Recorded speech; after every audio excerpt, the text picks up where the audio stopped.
enquête, torture, intimidation et affaires montées de toutes pièces, comment Gaido Salah a détourné à son profit la justice militaire.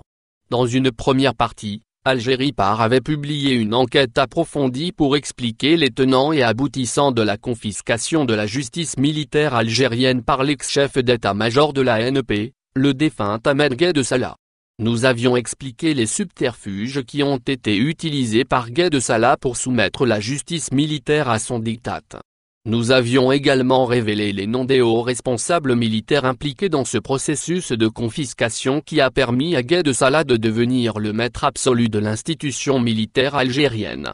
Puis encore, nous avions relaté comment Gaido Salah s'est approprié les pouvoirs judiciaires pour neutraliser ses ennemis et éliminer ses adversaires. Dans cette deuxième partie, nous dévoilerons à nos lecteurs et lectrices d'autres chapitres sombres de cette histoire secrète de l'instrumentalisation de la justice militaire par Ahmed Gaido Salah dans sa quête du pouvoir absolu. Une instrumentalisation qui a pris définitivement forme depuis la nomination du général Ammar Bouzi en juillet 2017 à la tête de la direction centrale de la justice militaire au niveau du ministère de la Défense nationale.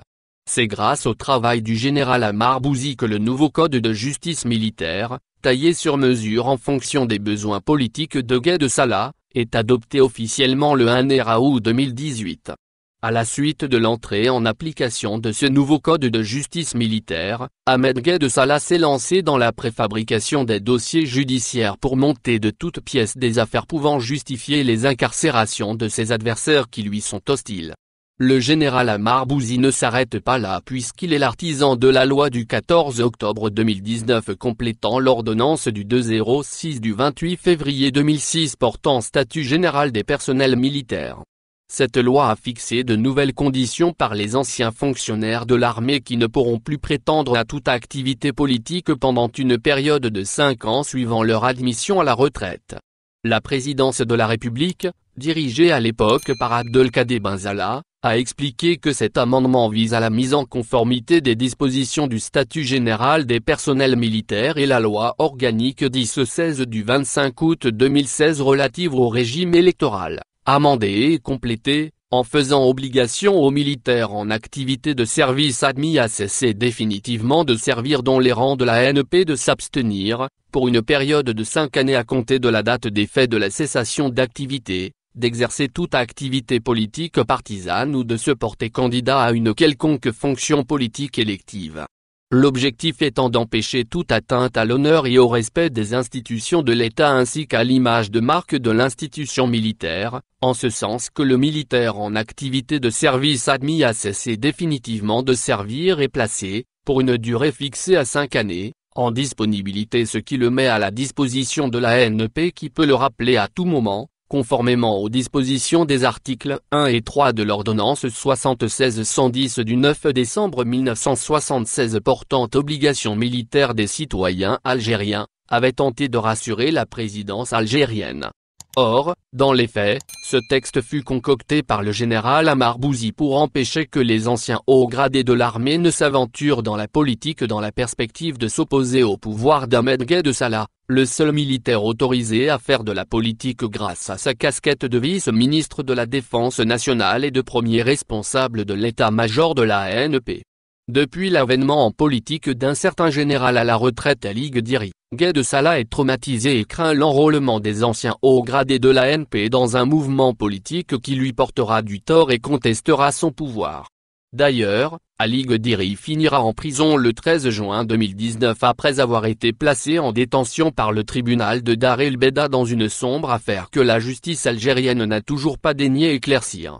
L'objectif de Gaido Salah était à peine voilé, empêcher Diri et ses semblables de faire de la politique ou de prétendre à la magistrature suprême. Le général Ammar Bouzi avait même imaginé un subterfuge machiavélique pour garantir l'impunité au clan Gaido Salah. Il avait échafaudé un projet de loi portant sur la protection que l'État algérien engagea à accorder à tout le personnel de la justice militaire pour le mettre à l'abri contre toutes les poursuites liées à l'exercice de ses fonctions. Cette loi a été signée aussi par Abdelkader Bensalah dont Gaido Salah s'était servi pour faire aboutir ses projets totalitaires en les dissimulant dans des lois militaires scélérates.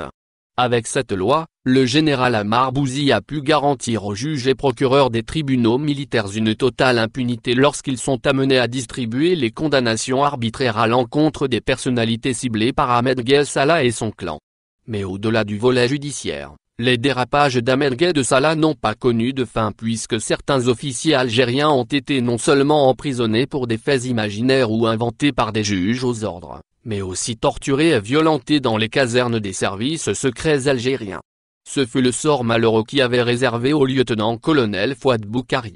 Ce jeune procureur militaire, fils de l'ancien procureur général près le tribunal militaire permanent de Blida et ancien directeur central de la justice militaire, le colonel à la retraite Boukari Belkacem, a été au début muté vers la 6e région militaire sur instruction de Ghaï Salah dans le seul but de l'éloigner de Blida où la nouvelle équipe de magistrats militaires ayant prêté allégeance à Ghaï Salah exécutait en catimini l'agenda secret du défunt chef d'état-major de la NP. Mais Ghaï Salah ne s'est pas contenté d'excommunier Fouad Boukari. Il voulait à tout prix casser sa carrière pour se venger contre son père avec lequel il entretient un différend historique sur lequel Algérie reviendra dans ses prochaines investigations. Ghaï Salah convoque le général-major Mohamed Salah Ben Bicha, le directeur du personnel du ministère de la Défense nationale, pour lui demander d'admettre Fouad Boukari à la retraite anticipée. Cependant, enivré par son esprit de revanche, Ghaï Salah va finalement passer à la vitesse supérieure et ordonne au général Ammar Bouzi de monter une cabale judiciaire à l'encontre de Fouad Boukari. Ce dernier va vivre un véritable calvaire. D'abord, il a été convoqué une première fois par le général Ammar Bouzi et ce dernier a tenté de le forcer à signer une demande de mise à la retraite. Le lieutenant-colonel Fouad Boukari résiste et refuse de céder aux menaces. Face à cet entêtement, le général Ammar Bouzi a usé d'un procédé ordurier, il a menacé tout bonnement Fouad Boukari d'incarcérer son propre père le colonel Belkacem Boukari. Face à cette ignominie, Fouad Boukari se retrouve contraint de satisfaire les exigences d'Ammar Bouzi et accepte de signer sa demande de mise à la retraite qui va le priver de son droit de bénéficier d'une pension jusqu'à ce qu'il atteigne l'âge de 60 ans car il n'avait pas terminé ses 25 années de service.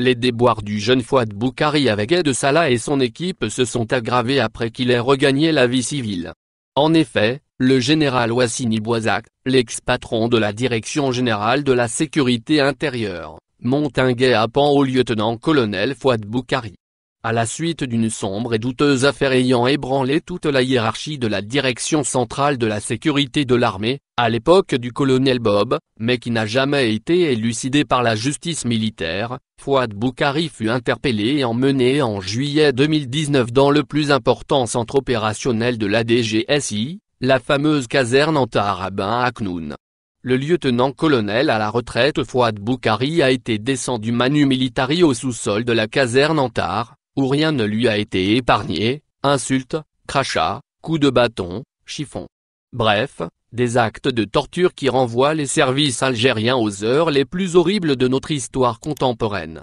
À la fin de cet interrogatoire musclé, Fouad Boukari a été transféré à l'infirmerie de la prison militaire de Blida avant d'être incarcéré en bonne et due forme dans le cadre de son inculpation dans une affaire supposée de chantage, d'abus de fonction et d'enrichissement illicite. 8 mois plus tard, à savoir fin avril 2020, comme le colonel Bob, le lieutenant-colonel Fouad Boukari a été innocenté par la justice militaire et bénéficie d'un non-lieu. Ahmed Ghaï Salah était mort et il n'y a donc plus aucune raison qui pouvait justifier son incarcération. C'est vous dire qu'il n'y avait point de justice au tribunal militaire de Blida. Tout était dicté au juge par le général Ammar Bouzi selon les désirs et envies du pharaon Ahmed Ghaï Salah.